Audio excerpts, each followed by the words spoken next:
ज्योतिष पीठ के शंकराचार्य स्वामी अभिमुक्तेश्वरानंद जी ने एक प्रेस कॉन्फ्रेंस करके तस्वीर जारी की। तस्वीर में उन्होंने ये बताया, तस्वीर दिखाते हुए, कि प्रयागराज के additional commissioner Ajay Pal Sharma cake काट रहे हैं और उनके बगल में आशुतोष ब्रह्मचारी, जो शंकराचार्य पर मुकदमा जिन्होंने दर्ज कराया है, वो बगल में खड़े हैं।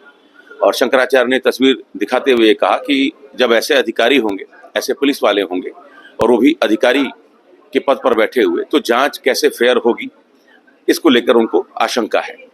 इसके साथ ही उनसे ये पूछा गया कि क्या पुलिस या अदालत की तरफ से आपको संपर्क करने की कोशिश की गई है। उन्होंने कहा कि अभी उनसे किसी ने कोई संपर्क नहीं किया है। उन्होंने ये भी कहा कि वीडियो के कुछ लोग आए थे, उनको जानकारी हुई है और पूरी ताकत लगा ले स्टेट, लेकिन गौ रक्षा का उनका अभियान जारी रहेगा। संजय जी मीडिया प्रभारी हैं विद्या मठ के, जहां इस वक्त हम शंकराचार्य जी के मीडिया प्रभारी हैं। तो वीडियो के लोग कब आए थे, आपको क्या जानकारी है? यही जानकारी मिला कि परसों लोग आए थे कुछ लोग, और हम लोग तो पहचानते नहीं है मीडिया के अधिकारियों को, तो यहाँ पे कुछ मीडिया के लोग उपस्थित थे। तो मीडिया के लोग उपस्थित थे, तो उन लोगों ने देखा कि ये वो लोग आ रहे हैं, कुछ रिकॉर्डिंग कर रहे हैं, जो भी कर रहे थे, तो वो लोग आके उनसे सवाल करने लगे कि क्या है यहाँ, क्या कुछ होने वाला है, कुछ आप आए हैं, क्या जांच करने आए हैं। तो फिर जैसे घबरा गए मीडिया के लोगों को देख के, बता रहे नहीं हम तो ऐसे नहीं आए, बस देखने आए कि रहने का कोई स्थान है कि नहीं, मेरा कोई परिचित आने वाला, इस तरह से बात को उन्होंने घुमा दिया। और फिर वो पीछे से गए, फिर इधर से भी कुछ लग रहा था कि रिकॉर्डिंग वगैरह कर रहे हैं। अब क्या उद्देश्य था नहीं था, वो तो वही लोग बता सकते हैं। आपको कितने साल हो गए शंकराचार्य जी से जुड़े हुए? महाराज जी के सेवा में हमको करीब 22 वर्ष होने जा रहा, 22-23 वर्ष के आसपास। 22-23 साल में कभी वीडियो इसके पहले यहाँ आया? वीडियो के लोग कभी आए हैं? नहीं, क्यों आएंगे? यहाँ पे कोई गड़बड़ी होती ही नहीं है।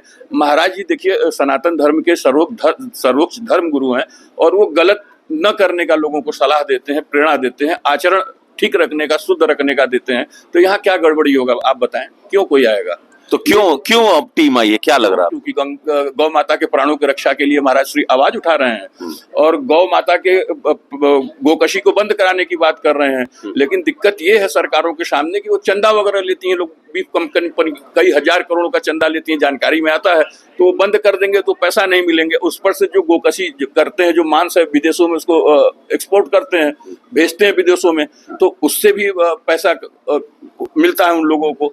तो ये सिर्फ पैसे के लिए जो है गौ माता को मार रहे हैं। और वीडियो के लोग जब आते हैं तो आपको ही पता है कि निर्माण कार्य नियमानुसार हुआ है कि नहीं, कोई अवैध निर्माण हुआ है कि नहीं, और जहां अवैध निर्माण होता है वहां बुलडोजर चलता है। इस समय बनारस में अलग अलग इलाकों में बुलडोजर चल रहा है। दाल मंडी में जो बुलडोजर चल रहा है वो इस समय सबको पता ही है।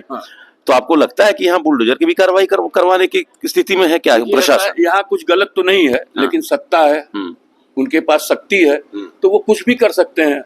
जैसे बहुत जगह बुलडोजर चल रहा है, आप बता रहे हैं, वो तो छोड़िए, हमारे भगवान के मंदिरों पे चढ़ा है कि आप देखें, अभी लोग 150 मंदिर तोड़े गए हैं काशी विश्वनाथ कॉरिडोर के नाम पे, जो काफी पौराणिक थे। क्या लगता है, आपको लगता है कि विद्या मठ के भी स्ट्रक्चर पर चल सकता है बुलडोजर? आशंका है। देखिए, जो घटनाएं सामने आ रही हैं, जिस हिसाब से षड्यंत्र किया जा रहा है, प्रपंच रचा जा रहा है, महाराज श्री को डराने का प्रयास किया जा रहा है कि वो गौ माता के प्राणों की रक्षा के लिए जो अभियान चला रहे हैं, जो आवाज उठा रहे हैं, और जन जन तक जो पहुंच रहा है, और सारा देश चाह रहा है कि जो ये हिंदुओं का देश है, गोविंद के जो ये भारत भूमि है, वहां पे गौ माता का रक्त न गिरे।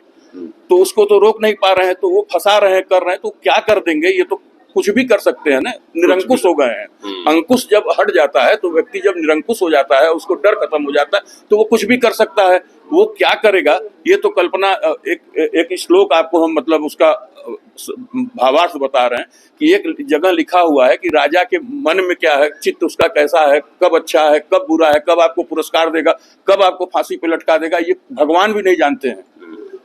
कंजूस व्यक्ति के पास कितना धन है, भगवान नहीं जानते हैं। दुष्चरित्र जो महिला है, वो मतलब जो महिला है, कब उसका चरित्र परिवर्तित हो जाए, कोई व्यक्ति कब राजा हो जाए, ये तो भगवान को भी नहीं जानते हैं। तो ये कैसे हम लोग बता सकते हैं कि क्या करेंगे वो? ये तो वही लोग समझ सकते हैं, हम लोग कैसे बताएं कि क्या करेंगे। लेकिन मठ में जो लोग हैं उनको ये आशंका है।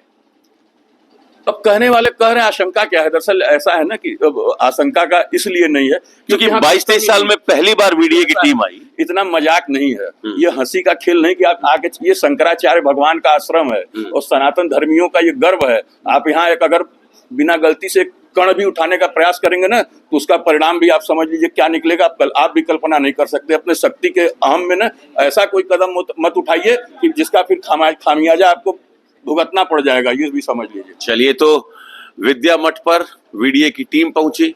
वीडीए की टीम संभवतः, जैसा कि संजय पांडे जी जो मीडिया प्रभारी हैं बता रहे हैं, 22-23 साल में ऐसा पहला मौका है। इसके पहले भी कभी वीडीए की टीम यहाँ पहुंची हो, इसका भी कोई लिखित ऐसा रिकॉर्ड नहीं है। तो संज्ञान में ऐसा आपके संज्ञान में नहीं है। यहाँ कोई कमी है जब ये प्रकरण आया, आरोप लगा, उसके बाद से अब वीडीए की भी एंट्री हो गई है। संजय जी बता रहे हैं कि जिस तरीके से दबाव बनाया जा रहा है, क्या कहीं वीडीए के लोगों का विद्या मठ पर आना इसका हिस्सा तो नहीं है। तो अब बड़ा सवाल ये है कि क्या विद्या मठ को लेकर प्रशासन, वीडीए इस पर कोई मंथन कर रहा है। बड़ा महत्वपूर्ण है ये पक्ष, ये पहलू। जैसे जैसे हम इससे जुड़े हुए हमारे पास जानकारी आती जाएगी, हम आपसे शेयर करते जाएंगे। लेकिन फिलहाल विद्या मठ पर वीडीए की भी टीम पहुंच चुकी है। वीडीए की नजर भी विद्या मठ पर बनी हुई है। Amit Singh, TV9 UP Varanasi.